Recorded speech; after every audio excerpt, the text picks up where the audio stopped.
যুক্তরাষ্ট্রের চেয়ে শক্তিশালী যুদ্ধজাহাজ নামাচ্ছে ইরান। ইরানের যুদ্ধজাহাজে কাবু যুক্তরাষ্ট্র।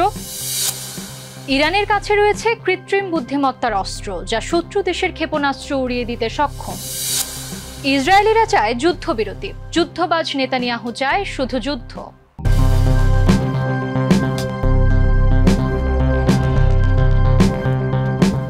দর্শক, আমন্ত্রণ মাই টিভি আই নিউজে। এতক্ষণ দেখছিলেন শিরোনাম, সাথে আছি আমি আমাতুল আজিজ উর্মি। সানবিট সব দিবে সামাল। সানবিট ম্যাজিক প্রেস, ডিশওয়াশিং এর মাথা ঘোরানো সলিউশন। ইরান শিগগিরই উন্মোচন করতে যাচ্ছে যুক্তরাষ্ট্রের চেয়ে উন্নত প্রযুক্তির যুদ্ধজাহাজ শহীদ বাঘেরি। আইআরজিসি জানিয়েছে এটি ড্রোন ক্যারিয়ার, ক্ষেপণাস্ত্র লঞ্চার ও ভাসমান নৌঘাঁটি হিসেবে কাজ করবে। জাহাজটি মার্কিন মডেলের চেয়েও উন্নত বলে দাবি তাদের। পারস্য উপসাগরে যুক্তরাষ্ট্রের হুমকির জবাবে কঠোর প্রতিরোধের হুঁশিয়ারিও দিয়েছেন আইআরজিসি নৌপ্রধান।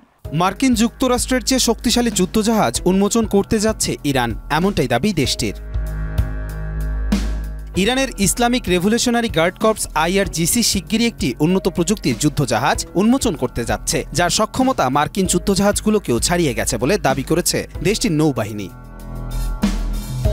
আইআরজিসি নৌবাহিনীর প্রধান রিয়ার অ্যাডমিরাল আলীরেজা তাংশিরি এক টিভি সাক্ষাৎকারে জানান, নতুন এ জাহাজটির নাম শহীদ বাঘেরি। এটি একই সঙ্গে ড্রোন ক্যারিয়ার, ক্ষেপণাস্ত্র লঞ্চার ও ভাসমান নৌঘাঁটি হিসেবে কাজ করতে পারবে। এছাড়া এটি একযোগে 14টি ক্ষেপণাস্ত্রবাহী ছোট জাহাজ বহন করতে সক্ষম। তাংশিরির ভাষ্য অনুযায়ী, আমরা এমন একটি জাহাজ তৈরি করেছি যা যুক্তরাষ্ট্রের অন্যতম জাহাজগুলোর তুলনায় অনেক বেশি কার্যকর ও শক্তিশালী। প্রয়োজনে এই জাহাজ জনসম্মুখে প্রদর্শন করা হবে বলে জানান তিনি।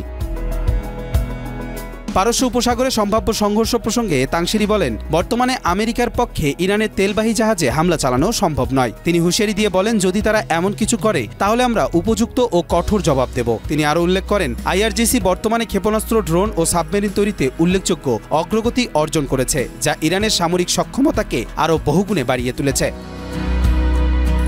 কবির চৌধুরী জয়, মাই টিভি। ইরানের কাছে অত্যন্ত উন্নত অস্ত্র রয়েছে, যার মধ্যে কিছু গোপন বা অতি গোপন অস্ত্র রয়েছে। এগুলো অত্যন্ত পরিশীলিত সিস্টেম, যা কৃত্রিম বুদ্ধিমত্তা চালিত। এমনই চাঞ্চল্যকর তথ্য দিয়েছেন ইরানের ব্রিগেডিয়ার জেনারেল কিওমার্স হেইদারি। তার মতে এই অস্ত্রের ক্ষমতা ব্যতিক্রমী। কৌশলগত উদ্বেগের কারণে এই অস্ত্রের সিস্টেমগুলো জনসমক্ষে প্রকাশ করেনি দেশটি। বিস্তারিত রিপোর্টে। ইরানের কাছে রয়েছে অতি গোপন ও কৃত্রিম বুদ্ধিমত্তার অস্ত্র, যা অনেক বেশি কার্যকর ও পরিশীলিত। এই অস্ত্র যে কোনো মুহূর্তে গুড়িয়ে দিতে পারে শত্রুদের বড় বড় ড্রোন ও অস্ত্রকে। ইরানের হাতে থাকা এই অস্ত্রের চাঞ্চল্যকর তথ্য সামনে আসতেই নড়চড়ে বসেছে বড় বড় শত্রু দেশ। কি অপেক্ষা করছে তাদের জন্য সেটা ভেবেই কপালে দেখা দিয়েছে চিন্তার ভাঁজ।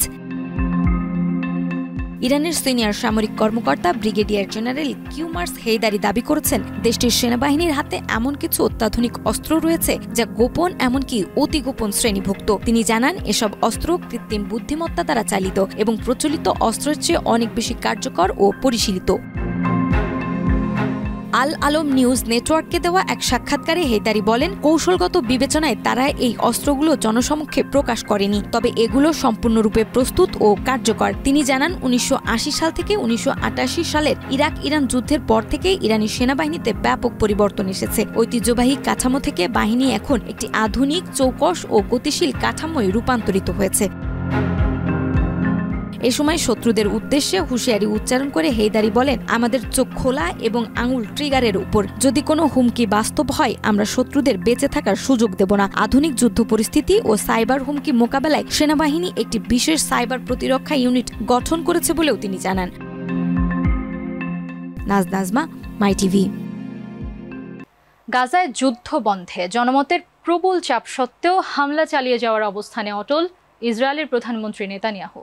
জরিপে 70% মানুষ যুদ্ধবিরোধী হলেও তিনি বলছেন, গাজায় হামলা ছাড়া বিকল্প নেই। ইতোমধ্যে 51,000-এর বেশি ফিলিস্তিনি নিহত হয়েছেন। যুদ্ধ থামিয়ে জিম্মি মুক্তির দাবিতে ইসরায়েল জুড়ে প্রতিবাদ জোরালো হচ্ছে। যুদ্ধবিরোধী ইসরায়েলিরা, কিন্তু যুদ্ধ চালিয়ে যাচ্ছেন নেতানিয়াহু। মনে হচ্ছে যুদ্ধবাজ নেতানিয়াহু চায় শুধু যুদ্ধ। গাজায় দীর্ঘদিন ধরে চলা ইসরায়েলি সামরিক অভিযানে হাজার হাজার ফিলিস্তিনি নিহত হলেও এখনও যুদ্ধ থামানোর পথে হাঁটছেন না দেশটির প্রধানমন্ত্রী বেনিয়ামিন নেতানিয়াহু। সাম্প্রতিক এক ভিডিও বার্তায় তিনি বলেন, গাজায় হামলা চালানো ছাড়া আমাদের সামনে কোনো বিকল্প নেই। অথচ জরিপ বলছে প্রায় ৭০% ইসরায়েলি নাগরিক এখন যুদ্ধবিরোধী অবস্থানে রয়েছেন। বার্তা সংস্থা এপির খবরে জানা যায়, নেতানিয়াহু স্পষ্ট করে বলেন, বিজয় না আসা পর্যন্ত অভিযান চলবে। তিনি ইরানের পারমাণবিক কর্মসূচি নিয়েও উদ্বেগ প্রকাশ করে বলেন, ইরান যেন কখনোই পারমাণবিক অস্ত্র অর্জন করতে না পারে তা নিশ্চিত করতে প্রতিজ্ঞাবদ্ধ তিনি। ২০২৩ সালের অক্টোবরে শুরু হওয়া ইসরায়েলি আগ্রাসনে এখন পর্যন্ত ৫১,০০০-এর বেশি ফিলিস্তিনি নিহত হয়েছেন, যাদের অধিকাংশই নারী ও শিশু। সর্বশেষ গাজার স্বাস্থ্য মন্ত্রণালয় জানায়, গত ৪৮ ঘণ্টায় ইসরায়েলি হামলায় আরও ৯০ জনেরও বেশি প্রাণ হারিয়েছেন। অন্যদিকে ইসরায়েলের ভেতরেই যুদ্ধবিরতির দাবিতে বিক্ষোভ বাড়ছে। যুদ্ধ থেকে মুক্ত হওয়া জিম্মিরাও শান্তিপূর্ণ সমাধানের পক্ষে কথা বলছেন। ইসরায়েলি সেনাবাহিনীর সাবেক ও বর্তমান সদস্যদের পাঠানো চিঠিতেও উঠে এসেছে যুদ্ধ বন্ধের দাবি। অথচ জনমতের তোয়াক্কা না করেই নেতানিয়াহু সরকার গাজায় রক্তপাত অব্যাহত রাখার সিদ্ধান্তে অটল। জিম্মি মুক্তির ব্যাপারে জনগণের চাপ থাকলেও সরকার সাড়া দিচ্ছে না বলে মনে করছেন বিশ্লেষকরা। কবির চৌধুরী জয়, মাই টিভি। চীনের সঙ্গে বাণিজ্য যুদ্ধ বন্ধের ইঙ্গিত দিয়েছে মার্কিন প্রেসিডেন্ট ডোনাল্ড ট্রাম্প। বিশ্ব রাজনীতিতে যখন অস্থিতিশীল অবস্থা, তখন ট্রাম্পের এমন ইঙ্গিত নতুন প্রশ্নের জন্ম দিয়েছে। বিশ্লেষকদের মতে, মার্কিন প্রেসিডেন্ট সর্বদা যেখানে ক্ষিপ্ত হয়ে নানাবিধ ভুল সিদ্ধান্ত নেন, সেখানে তার এই নরম সুর কিসের ইঙ্গিত? তার প্রশাসনের অভ্যন্তরে চলছে কি নতুন কোনো কুকৌশল, নাকি সত্যিই নিজেদের শুধরে নেওয়ার চেষ্টা করছে ট্রাম্প প্রশাসন? চীনের সঙ্গে চলমান বাণিজ্য যুদ্ধে কিছুটা শান্তির বার্তা দিলেন মার্কিন প্রেসিডেন্ট ডোনাল্ড ট্রাম্প। সম্প্রতি হোয়াইট হাউসের সাংবাদিকদের সঙ্গে আলাপকালে তিনি ইঙ্গিত দেন, চীনা পণ্যের ওপর আরোপ করা অতিরিক্ত শুল্ক কমানোর ব্যাপারে তিনি চিন্তা ভাবনা করছেন। ডোনাল্ড ট্রাম্প বলেন, শুল্ক বাড়াতে আমি চাই না, কারণ একটা পর্যায়ে গিয়ে মানুষ আর কোনো কেনাকাটা করতে পারবে না। তিনি আরও জানান, আমি শুল্ক কমাতে পারি, কারণ আমরা চাই মানুষ কেনাকাটা করুক। বাণিজ্য যুদ্ধের প্রেক্ষাপটে এর আগে চলতি মাসের শুরুতে ট্রাম্প বিভিন্ন দেশের পণ্যের উপর পাল্টা শুল্ক আরোপ করেন। যদিও ৯০ দিনের জন্য শুল্ক স্থগিত করা হয়, তবুও চীনের ক্ষেত্রে ধাপে ধাপে তা বাড়িয়ে সর্বোচ্চ ১৪৫% নিয়ে যাওয়া হয়। এর জবাবে চীন ও যুক্তরাষ্ট্রের পণ্যের উপর শুল্ক বাড়িয়ে ১২৫% উন্নীত করে। এই অস্থিরতার মধ্যেই ট্রাম্প জানিয়েছে, চীন সহ বেশ কয়েকটি দেশ যুক্তরাষ্ট্রের সঙ্গে নতুন চুক্তির জন্য আলোচনা শুরু করেছে। ট্রাম্প বলেন, বেইজিং আমাদের সঙ্গে একাধিকবার যোগাযোগ করেছে। রয়টার্সের সূত্র জানিয়েছে, যুক্তরাষ্ট্র ও চীনের মধ্যে শুল্ক ইস্যুতে পর্দার আড়ালে আলোচনা চলছে। যদিও আলোচনায় চীনা প্রেসিডেন্ট শি জিনপিং সরাসরি যুক্ত কিনা তা এখনও নিশ্চিত নয়। এর আগে চীন জানিয়েছে, তারা আর শুল্ক নিয়ে প্রতিক্রিয়া জানাতে চায় না এবং সংঘাতের ইতি টানার পক্ষেই অবস্থান নিয়েছে।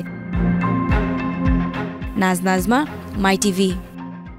দর্শক, এই ছিল আজকের মাই টিভি আই নিউজ। ধন্যবাদ এতক্ষণ সাথে থাকার জন্য।